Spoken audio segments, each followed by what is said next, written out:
সবচেয়ে বড় কথা কি জানো শান্ত না, তুমি যদি ডায়েট করে একটু শুকাও তাহলে তোমাকে আরো বেশি সুন্দর দেখাবে। কি আজব কথা, আমাকে কেন সুন্দর লাগা লাগবে? আমি যেমন আছি এরকমই তো ঠিক আছি। দুনিয়াতে কত মানুষ মোটা আছে, এই জন্য তো ভালো চিকনদেরকে মানুষ মূল্য দেয়। সবাই মিলে যদি একসাথে চিকন হয়ে যায় তাহলে কি চিকনদেরকে কেউ মূল্য দিবে? আমি মোটা আছি ওইটাই ঠিক আছে, তুমি আর একটু শুকাও। তোমার যদি মনে হয় শুকাইলে সুন্দর দেখা যায়, আমার তো মনে হয় আমাকে অনেক বেশি সুন্দর লাগে।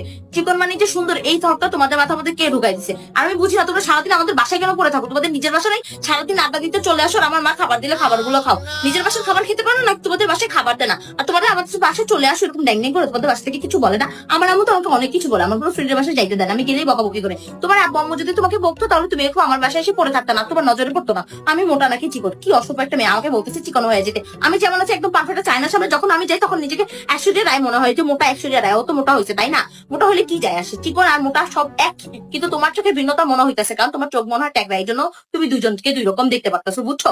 ভালো করে তাকায় দেখো, আমি আর তুমি সেম সেমই আছি, নিজেকে চিকন মনে করো।